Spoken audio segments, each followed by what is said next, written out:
Hello, everybody. You're about to experience my interview with Dean McElwee. Now, Dean is the Director of Global E-commerce Collaboration over at Stanley, Black & Decker. He is a B2B e-commerce expert. We had a fantastic conversation about how Stanley, Black & Decker looks at the world through the lens of B2B, how he's helped to build up B2B capability teams and technology over at Stanley, Black & Decker, and where his sense is at in regards to global B2B e-commerce adoption. Welcome to B2B Commerce Corner. Commerce Corner is a sub-series of the E-commerce Edge podcast discussing all things B2B commerce through the lens of agencies, consultants, merchants, and more. Enjoy.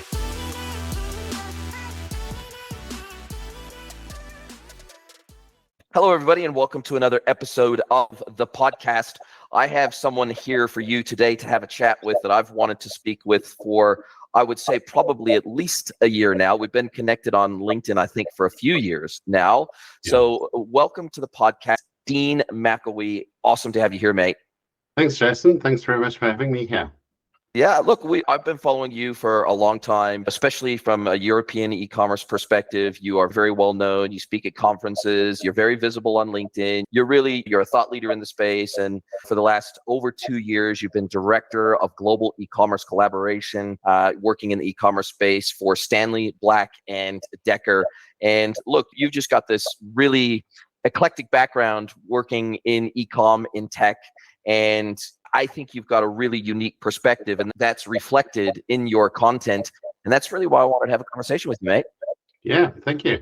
Yeah, I've had quite an interesting journey, Jason. I think it's a case of, I've done a lot of commercial strategy in my career. I've done a lot of analytics. And at the time that I did the analytics, it was, this stuff's going to change the world. And then I realized as I got deeper and deeper into e-commerce, everything's analytics anyway. So it's all come together, I think, at the sort of right time to be able to really translate business needs into what e-commerce does and back it up by great data. And I think you also have moved into more the B2B e-commerce space at just the time. Your timing couldn't have been more perfect. You were with Kellogg's as well, which of course is a famous FMCG manufacturer of foods.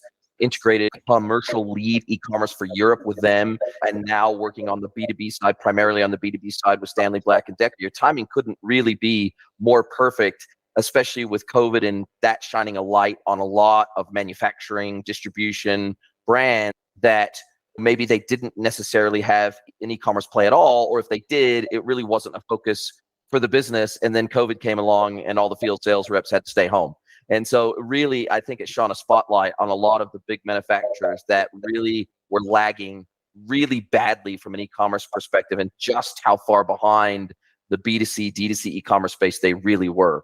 Yeah, absolutely. I think for us, you're exactly right. We've transitioned to a business which was partly remote from a senior leadership point of view, but we're still sending a lot of people to our customers. We still want to do that. We just realized that there's a huge ability to transform a lot of that to online sales engagement. We're looking at sales engagement, digital platforms, and we're looking at B2B platforms. And there's a good couple of things happening in that space. And I think before we went on air, you also mentioned that you really are pretty clear about how you break down your B2B customers and prospects into very clear cohorts around which ones might make good candidates to transition to e-commerce sales or try to encourage into the e-commerce channel versus those that really they still require, or you would benefit massively from having a super high touch field sales rep, regular call cycle type of an engagement model. So can you talk us through what that looks like for you guys, and how other brands that are B2B brands that maybe are just starting to do e-commerce for the first time, how the way you guys do it might be beneficial to them? I think if you look at it just in general about how do you service accounts and how do you go to market, there are accounts that do a lot of volume for you, there are accounts that do a little bit of volume, there are accounts that require a low touch, and then the accounts that require a high touch. High touch is ones where you need to explain a lot more to them, mainly just to get them educated. It may be a specific vertical for us, which is quite a lot more technical. So if you look at some of the the really high-end tools we're doing, we're calling them customers like Airbus in Europe. So that's a really high-touch account. You've got to go and really understand what those component manufacturers or those airplane manufacturers are actually doing with the tools. And you've got to spend a lot of time explaining to them. So that's an example of a high-touch account. And I think when you look at this, you have high-volume accounts that may have EDI, but then you still want to give them a high touch. And that's where things like B2B platforms come in. We see B2B platforms as very complementary to EDI. They, even if your large customers have a B2B platform, have an EDI connection with you, B2B really can supplement that or complement that and provide you an additional place to engage with those customers, give them additional bits of information, and really move from a sort of transactional approach to really a sales engagement and demand generation approach. I think we sometimes think of demand generation in the eyes of D2C, but really it's in B2B as well. When you're a manufacturer like us, we have 200,000 SKUs, 200,000 individual stock keeping units. How do we show people all those? Nobody's walking around with a monster catalog anymore. So when you look at it, there's the ability to do that for the large accounts, is given them a platform which they can look at the products and we can interact with them in various ways. For our lower touch accounts, where it may not make sense for us to send a rep through all the time, he can't go on a sort of standard sales call and be there every single month. We'll take an order once every 3 to 4 months. It'll be a decent size order, but the platform then becomes a great opportunity for those guys to go and have a look, go and buy there. I think there's also the other dynamic for businesses, and I think it's ourselves and a lot of other businesses, which is that you've got your sort of big chain retailers, so the likes of Home Depot, the likes of Lowe's, and there's counterparts around the world. There's the Kingfisher Group in Europe. And these are really big chain retailers where the catalog that they stock in store and online is quite standard. A lot of the other players want to see what businesses like us have because they want to differentiate themselves from those larger players. So that's where B2B platform can really play a fantastic role for some of those businesses which may not be those big chain retailers, but are big businesses in their own right, and they want to differentiate themselves. And they can go and see what we have and then order it online. And how do you guys think from a GTM go-to-market perspective and even from an account management perspective, how do you guys start to think about how you will deal with those very different types of B2B customers that you have, i.e., you've got the end users, the end B2B users of your tools. So you've got the Airbuses of the world, you've got mechanics, you've got all sorts of different, you've got home builders, you've got all sorts of B2B end users of your tools that they're not going to resell the product. They're buying it as a business to use in their day-to-day operations. And then you've got wholesalers, you've got distributors, you've got the large retail chains like you were talking about. So you've got these quite distinct cohorts of B2B customers, and sometimes their needs are quite different, both from a ranging perspective, because oftentimes I'm guessing, I'm assuming you can validate this or not, I'm guessing that some of these large resellers, they're wanting some level of exclusivity across certain SKUs, they're wanting exclusive ranges, they're wanting custom products, they're wanting to be able to differentiate themselves through this limited catalog relationship, i.e., hey, I don't want my catalog that you're selling to me shown to Tom, Dick, and Harry that everybody can have access to. And so we have these layers of complexity in B2B in terms of custom price lists, custom catalogs, custom MOQs. We have all these complex layers, and they're oftentimes related to the type of B2B customer that is buying from us. And then, as you say, we've got different varying levels of maturity on the buy side as well. Some want EDI, some want punch outs, some want regular old garden variety B2B e-com. And so servicing these, especially for a business as large as yours, gets pretty complex pretty fast. It does. And so we look at it from a persona point of view. For those of you familiar with sort of D2C world, you look at personas and you'd understand who that is and who that shopper is on your D2C platform. It's very much that type of approach on B2B. You come up with an end user profile. Who's going to be the end user there? And normally we'll start with a description of who that company is, what do they do, what applications may they take from us, how many employees do they have. This is an interesting thing. If you're a sort of small business, you're sort of under 10 people buying from a company like us, there's probably only one person accessing the platform to purchase. As soon as you get over 50 chaps in a company or 50 employees, you're seeing mid-size, large-size companies. They might have a person buying from you. They may have somebody else approving that purchase. So then you've also got those sort of additional layers of employees and what that does to things like procurement cycles. Because if I sit there and I go and place the order, does somebody else have to approve it before we send it off? Employees is obviously a key one for us. That purchase decision maker. So is it that basically that end user who's going to use it? Your chap in the van, he comes around to fix your plumbing. He's going to make the decision. But in a mid-sized to large-sized construction company, there you're dealing with a procurement specialist. So this person is category-specific procurement, and they may be looking for additional information. So on the roadmaps that we have, how do we get all the certificates of conformity or the sort of legal requirements that these procurement companies want from businesses like ourselves, and be able to put that on the platform so they can easily download it and access it. And then one of the other big things that we look at is the average transaction value. Is it $500 to $600? Is it 40,000? Is it 100,000? There are quite a few layers there in terms of what they have. And you look at that and then you say, what is their sort of purchase frequency? And then what do they care about? Because these guys all care about very different things. It may sound strange. If you're a small business and you're using products all the time is money, it's that classic thing. So faster delivery time is a very big purchase driver. Good product quality is a very big purchase driver. But as soon as you go to the sort of more specialist guys, it may be things like those certificates, those conformities, those things so that they're making sure that they're getting the right products before they buy. There's quite different end user segments with quite different needs and different layers about how they work.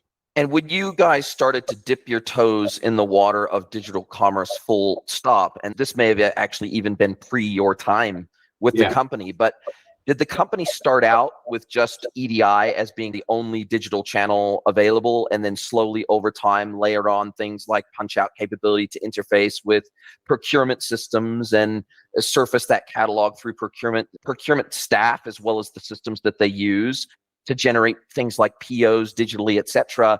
And then was the last step to layer on true B2B e-com functionality? Was it a phased rollout, or was it big bang, hey, we're going to offer all of this all at once to everybody? No, it's definitely a phased rollout. EDI comes very quickly because your large companies demand it. So the likes of a Home Depot, Lowe's, those businesses for us would be a couple of $1 billion. They're going to want EDI and they're going to want it very quickly.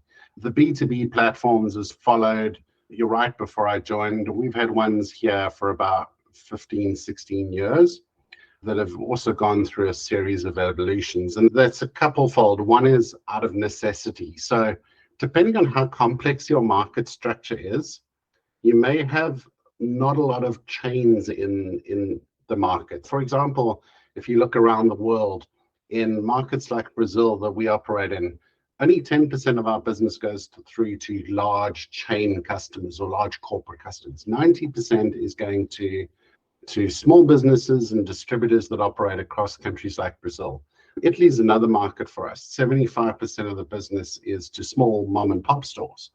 So you can't send a rep to all of those guys because you'll go to somebody. So it's out of necessity that and wanting to get penetration in the market, that we've adopted these platforms to be able to do it. And then I think as we've moved those on and transitioned them, it's become a way to enter markets with a selling approach that we realistically couldn't enter before. For example, we launched a B2B platform in India to try and just traverse the sheer size of India. We've got 1,200 distributors. How many reps do we need to be able to cover that area?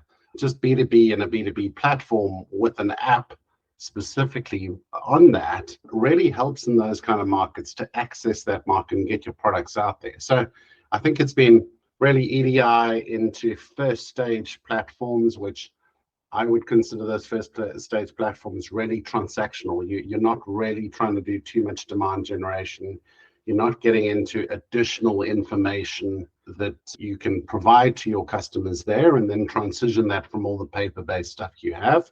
So those are the second generation platforms where we're now starting to do a bit of demand generation. And then I've got my eyes on the sort of third level of B2B, which is where we're thinking about how does it solve some more complex problems or complex opportunities that we have, and how do you use it to solve and expand your business even more?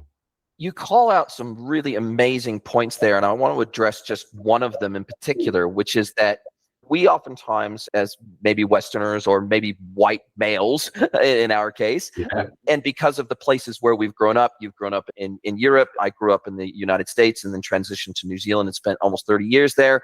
Those markets, for the most part, are extremely mature markets. And as a result of that, there is oftentimes very large, very entrenched big box retailers in the case of the products that you sell, the Lowe's, the Home Depots, and some of the other, there's several other very large chains that operate in ANZ, Mitre 10, et cetera, et cetera. Yeah. And so we have these very large, dominant 800-pound gorillas. But when you transition to, you made specific mention of Brazil, but Mexico, what I've discovered is a very similar market, or what I would say more broadly, LATAM operates in a very different way. Specifically Mexico, just there's not a lot of big box retailers here. They just don't exist. There are thousands and thousands of single shop or maybe 2 or 3 shop retailers here that service the market more broadly on a local community type of basis. Mexicans they seem to be very community minded, and that comes down to, I think, the Roman, if we want to get down to the nitty gritty of it, it probably comes down to the Roman Catholic background and the very strong family unit, very strong community focus, very strong family focus, and therefore they buy off of their local friends, family, and community as opposed to traveling 30 minutes to go to a big box store. It's just not massive in the culture here. And as you rightly point out, you have to be market relevant. If you're gonna do B2B in a new market, you have to really research that market, and you have to understand how that market operates to be relevant in that market and provide the digital services that are relevant in that space, as opposed to trying to cookie cutter it. Say, for example, take your model in Europe or take your model from the United States and transfer that to LATAM. There isn't necessarily a one-to-one model that works in those markets. No, absolutely. And just a correction, I moved to Europe. I spent most of my life, a good 40 odd years, growing up in South Africa. So I'm from a market which is probably in between development from really an early stage market in Europe. So I've had a very interesting sort of background of both really less developed markets and then really developed markets. And I think one of the stats that I recently saw on this was looking and saying where do these B2B buyers start their purchase journey, and how does that differ by country? And what was hugely interesting in the stat, it was done by Wonderman Thompson. I think they did a B2B shopper report. And the stats were quite interesting in that, because in markets like India, China, South Africa, Brazil, Mexico, some of those B2B buyers are starting their purchase journeys online. Okay, there's no reps, no structured sales organizations with national account managers and stuff calling on them.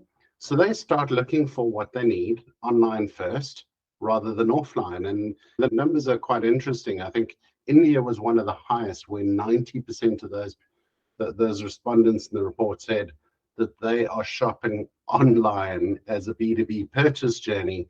In the US, it was up around 59. In the UK, it was around 58, 55. So that's quite interesting based on where that sort of those B2B buyers shop, and then the implications for where you need platforms and the role that they play. But you're right, it's very much different layers of organizations in different markets. Something like Brazil, Mexico, there might be distributors and then sub-distributors, and then the business itself has a lot of feet on the street themselves to go and call on some of the bigger accounts, even though they're not chains. And that may not happen in the US. So you've got to look at the structures and then the accompanying technology that follows that. And I think you raise a really good point there, which is that from what I've seen, the entire B2B market go through a quite significant shift in mentality over the last few years, in particular due to COVID, which is that we've moved from a purely transactional mindset to now we can use B2B e-commerce channel as a true, genuine customer acquisition channel, and we can use it as a long tail organic search channel, whereas before most B2B platforms were just portals, meaning you had to authenticate before you could even engage with that digital channel at all. You had to log in to even see your catalog, to see your pricing, to see the products, to see anything. You had to log in. You had to authenticate. You had to have an account. And now what we're seeing businesses realize, particularly in not as developed markets, that the B2B e-commerce channel can actually be for customer acquisition, and it can actually be for a genuine marketing channel. So what I'm seeing, and I'd love to know whether you are seeing the same evolution of the channel, is that now a lot more B2B brands are allowing customers to create an account through that B2B e-commerce website, give minimal amount of details. Maybe when they first sign up, they can only pay by business credit card or whatever it might be. They're not necessarily able to buy an account. They maybe have a base catalog. Okay, we only have this subset of products for new customers that sign up until they actually are on account with us. They can only see a subset of our catalog products. They see the most expensive pricing we offer. They do not get any preferential discounts apart from the standard trade discount that we would offer any trade customer.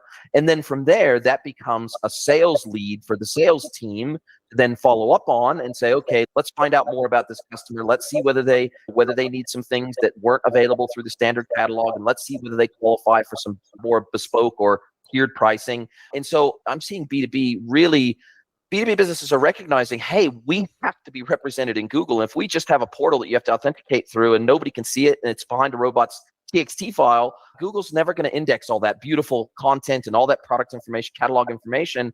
We really need to be represented out there because so many of those searches by B2B buyers are now originating online, as you said.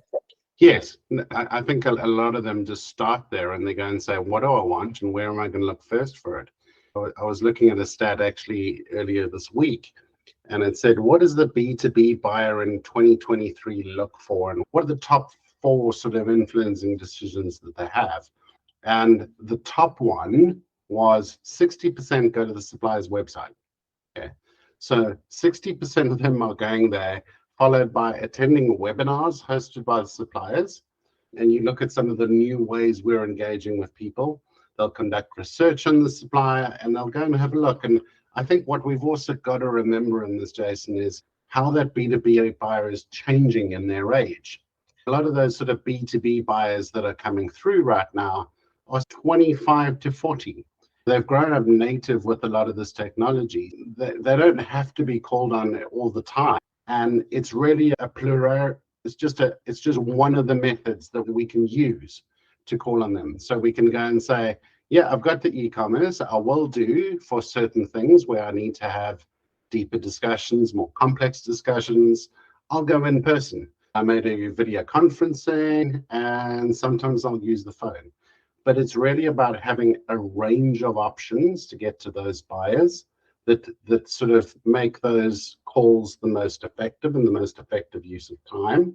And I think also the realization that depending on the product set, that's another big one specifically for us, because when you look at the products you sell, and if they're a lot more technical or have additional features and bullets, a 30-minute in-person meeting with a buyer, you just can't get all that information across. It's now impossible to effectively get information across about 10 different products in that time. And that's where B2B platforms can really play a role.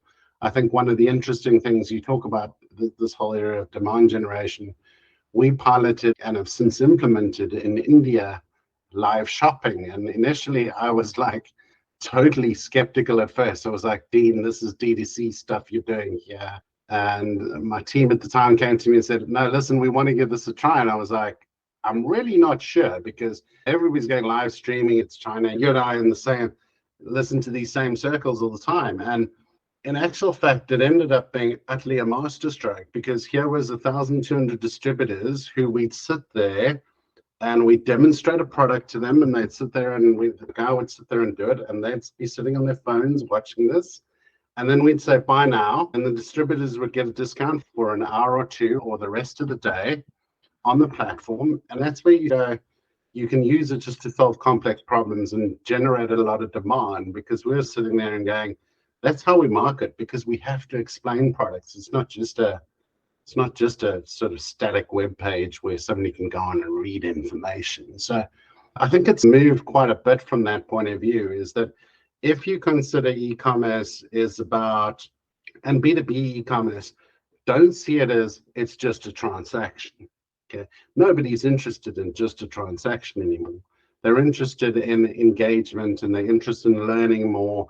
That's why they're going on. That's why they're going to those websites to actually research your products and do it. So do that. Give them that type of information. And what we're sort of looking to do is merge those tools. So large companies might have an iPad with a showpad type sales engagement tool, and plug that content also into your B2B platform. So you can say to your buyer, hey, I've seen it. You've seen I showed it to you. You can go and get it there. You can self-serve whenever you want.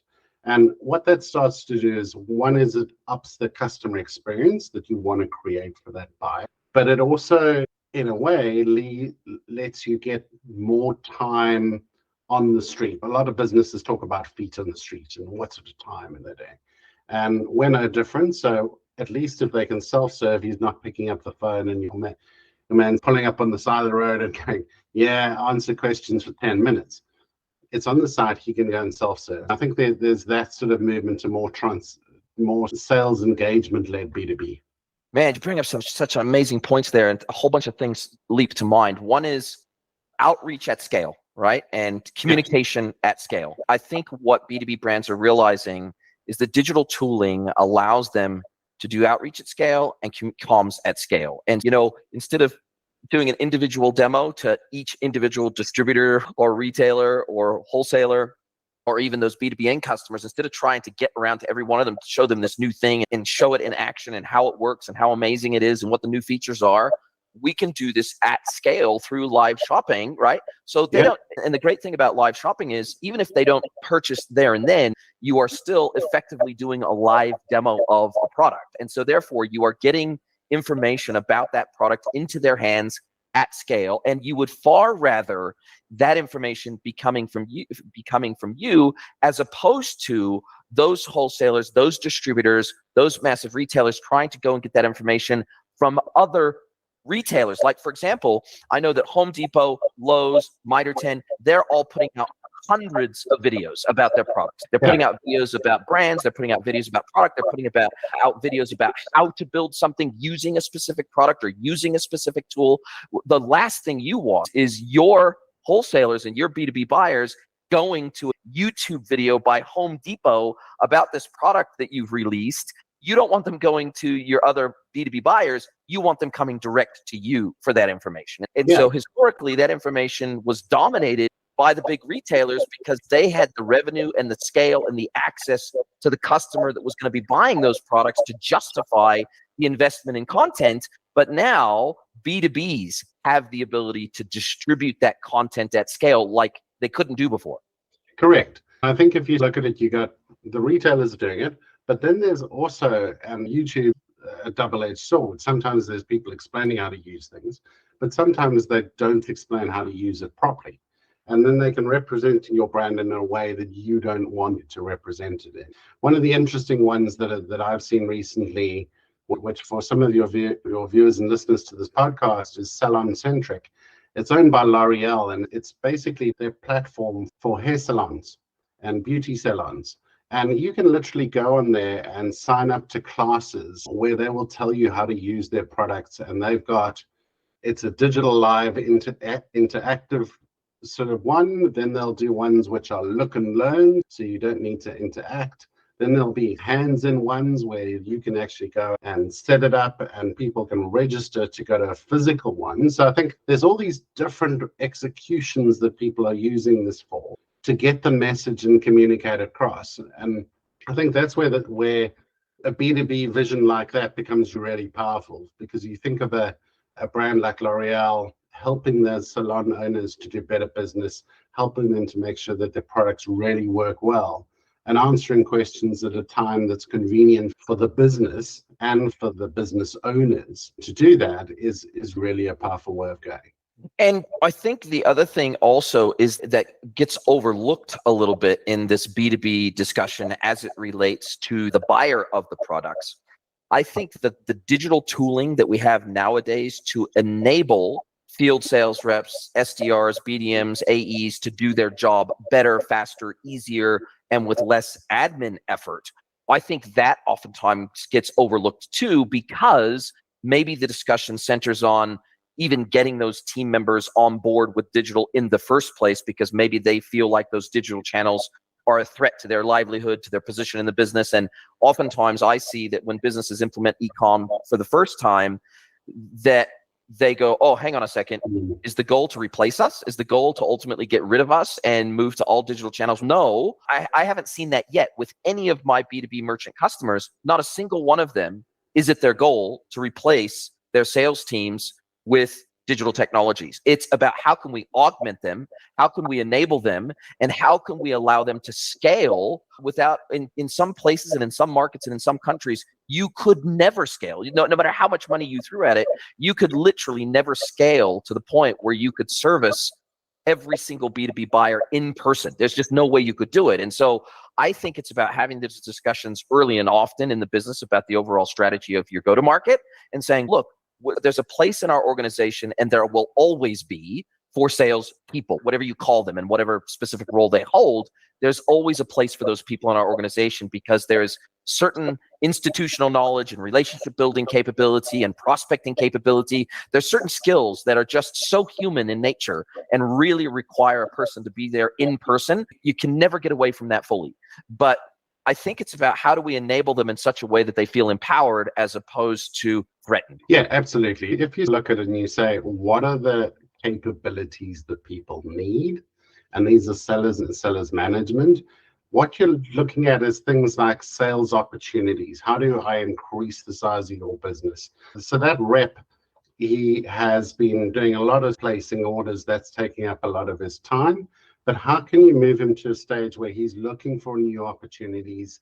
He's looking for new ways to service that customer. And when we started this originally, we broke up that relationship into a couple of different areas that they start, which is really about relationship and network building, account planning, prospecting. The technology is not going to take away from that. And then you've got the managing of resource management, the opportunity management, and then how do you deliver exactly what the customer wants? So really, I think it's about saying to those team members, how can we augment your approach rather than seeing it as a replacing? When I talk about technology with our teams, talk about that it's either customer or consumer focused, business led, and technology enabled. The technology is not here to replace you.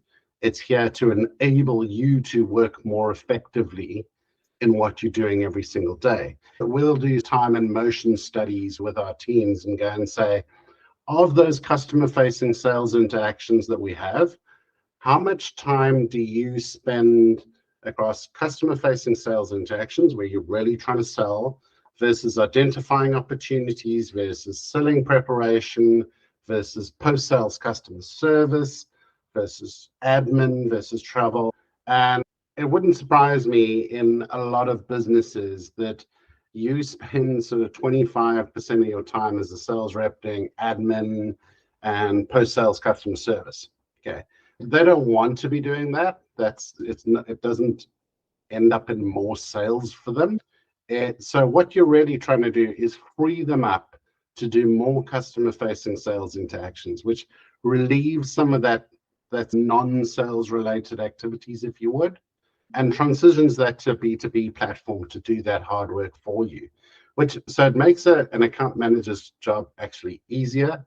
It makes the customer happy because he can get that whenever he wants to, in a way that he wants to, in a way that's not always about selling, selling, selling. I think we have this impression that all B2B buyers want to be sold to. They don't. They actually don't want a hard sell all the time. They want to be able to access at a time in a space that's convenient to them for their needs, and also have a discussion with somebody else while they're doing that. Because in a larger organization, or when there's more than 10 of you in a company, you're going to have a discussion with somebody else about the product. So you'll pull them over to the website and go and say, hey, what do you think about this? What do you think about that? Should we get this? Should we get that?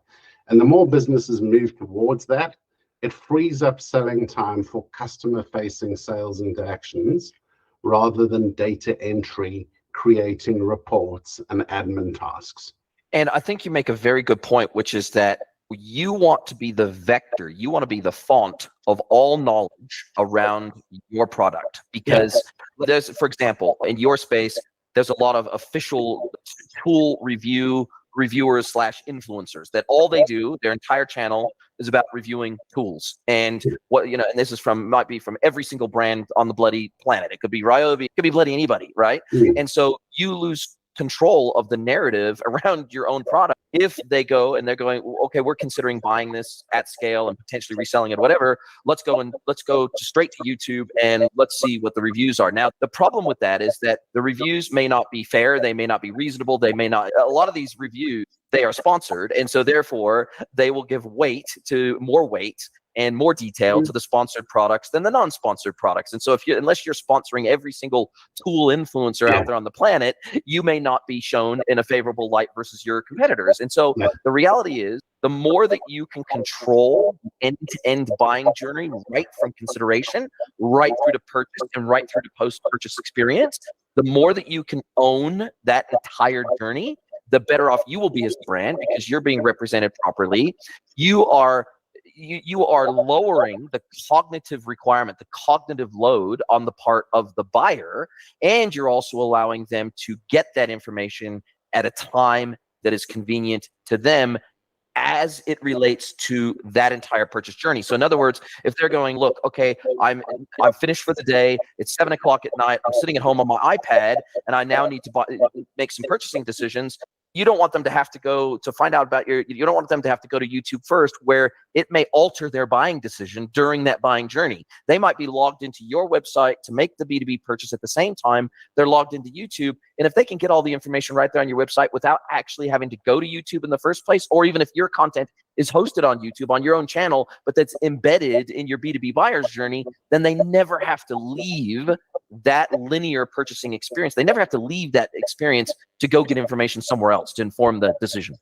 Absolutely. And I think what you touched on there is a couple of key differences between B2B e-commerce and B2C e-commerce. And I know a couple of your listeners would be playing in both of these spaces, or at least one of them.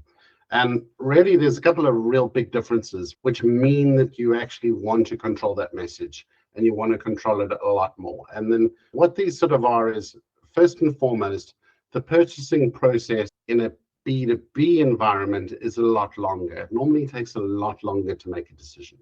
Yes. And so there's sort of, I call it I saw this on Google, and Google did a piece of research on selling and how people buy online. And it was quite interesting because they called it the information and evaluation loop.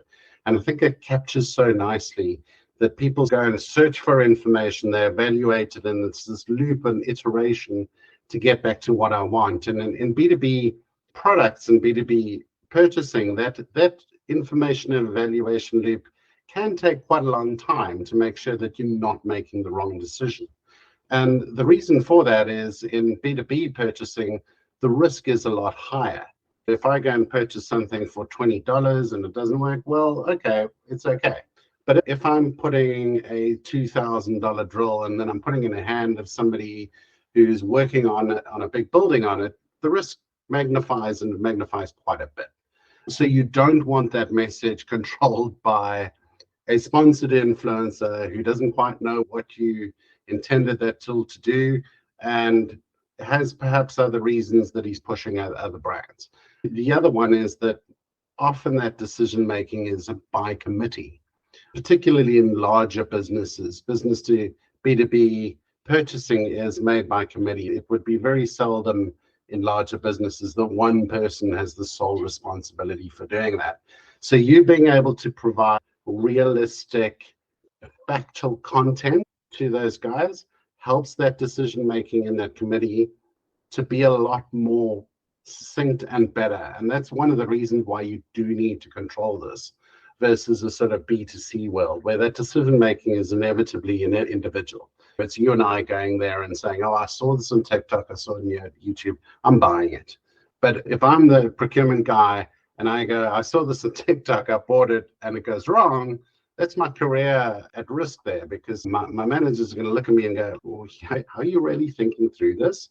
So being able to control those and being very clear on that message is one of the reasons why B2B can be so powerful as a platform for businesses, rather than just going EDI and I'm not going to do B2B. I think it's EDI and B2B. I very much think that they're complementary rather than one's going to replace the other entirely. And I think you make a very good point, and we're coming to the end of our time together, and I'll finish off with this key question.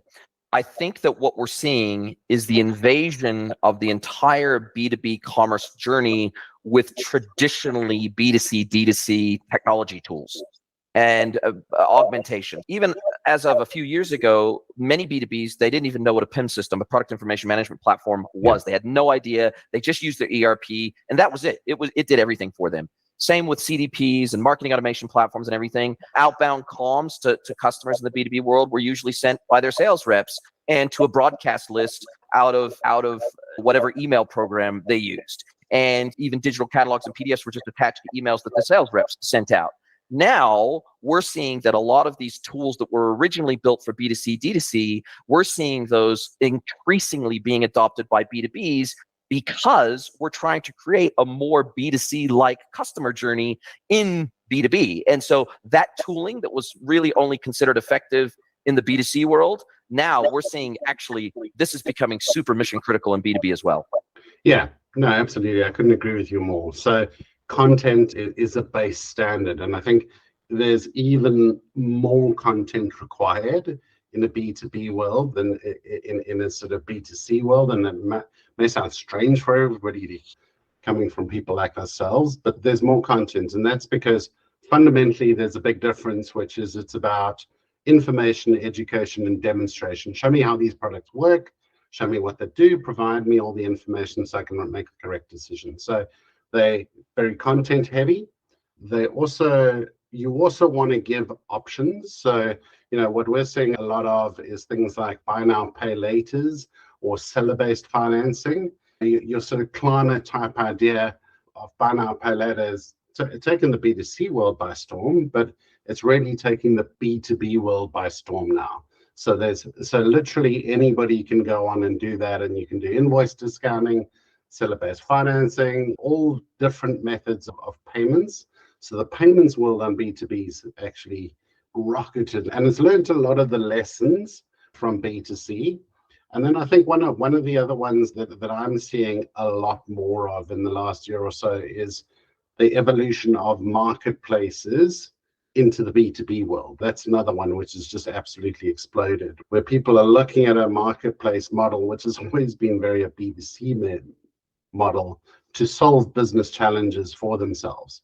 And I think there are various examples that I've seen where I've seen one of the ones I was talking to somebody else the other day about was a marketplace I saw, and that's gone from 0 to $32 billion of GMV just on business B2B customers in 3 years. It's phenomenal numbers. I recently saw a big article in Reuters about Amazon and how much they're going to invest in Europe in particular for B2B commerce on the marketplace. So Amazon Business, they're going to be putting tens of millions of dollars in infrastructure, marketing, logistics. They are going to actively court B2B sellers in Europe because they saw an explosion of B2B demand in Europe during COVID, and they know that they're severely underserved in multiple categories in Europe as a result.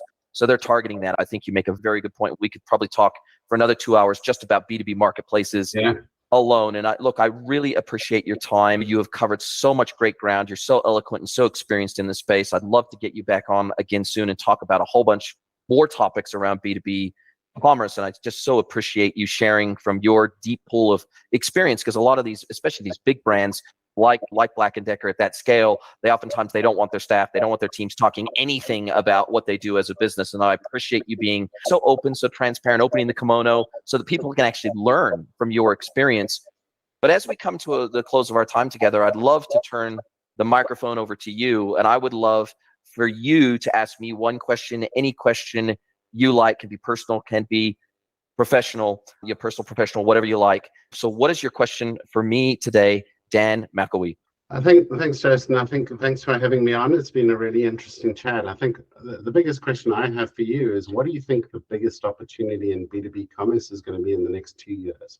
Look, I've been asked a similar question, but not exactly that way before, and I'll answer it with a similar response, only because I think this is an opportunity that's still being ignored so strongly.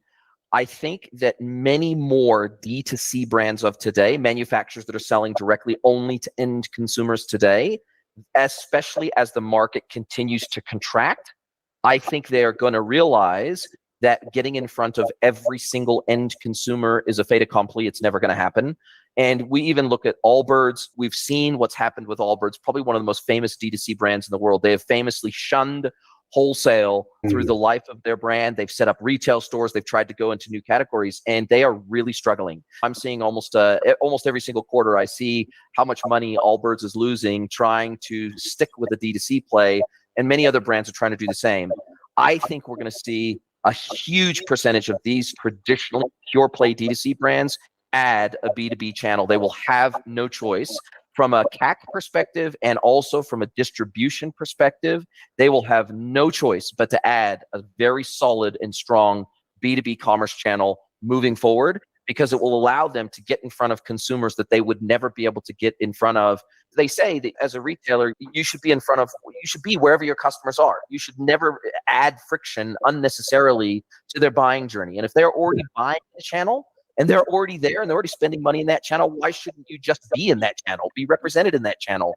And so that's, I think, the biggest change we're going to see is that D2C has historically been massively resistant to adding B2B channels, because they've wanted to own the end-to-end customer journey. They've wanted to own all of the customer data, the customer feedback loops, the direct comms capabilities, the remarketing. They've wanted to own all of that. And I think that in their act of being selfish, because I consider that a very selfish approach, and it's a very centric approach as opposed to a customer centric approach, I think we're going to see D2C adopt B2B channels over the next couple of years at a rate that we have never seen before. That's my personal opinion based on what I'm seeing in the market. Yeah, I definitely agree with you on that, because I think not just all the things that we talked about previously, the benefits that B2B has, it's quite difficult to get teams that can go and detail your products to all these large brands and these large retailers. So being able to get that B2B buyer the chance to look at products wherever he wants to, I think we've really got to put ourselves in the shoes of that B2B buyer and say, how would I want to be serviced, rather than looking at, I'm only like this or I'm only like that. You can control these customer journeys or structure them in such a way that you show them indicative pricing, you show them MAQs, you show them all that kind of information so that they can go and look at that. And then they can buy it and then try it. I think that's where a lot of D2Cs, you're right, I think have a huge opportunity just to look at it differently. Completely. Listen, Dean, I so appreciate your time. It has been an absolutely amazing conversation. If people want to follow you, get in touch with you, whatever, is LinkedIn the best place for people to, because I see you put out a ton of content on LinkedIn. Is that the best place for people to follow you and your journey? Absolutely, yeah. So LinkedIn's always the best place to find me on. I'm usually quite active on the right, really just trying to share different types of content and just trying to educate people. You're doing a freaking awesome job. That's how you came onto my radar, was through your content. So I super, super appreciate your time.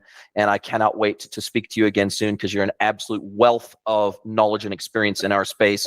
And I'm really trying to put as much B2B knowledge out there as possible, because I think there, versus D2C, B2C, there's just not as much content being put out around this, with institutional knowledge being shared across our industry. So I appreciate your willingness to share. I really do. And I can't wait to speak to you again soon, mate. If you're into B2B commerce and you would like to be a guest on B2B Commerce Corner, simply go to ecommerceedge.net, click on more info, then click on be a guest and fill out your details, and we will get back to you straight away.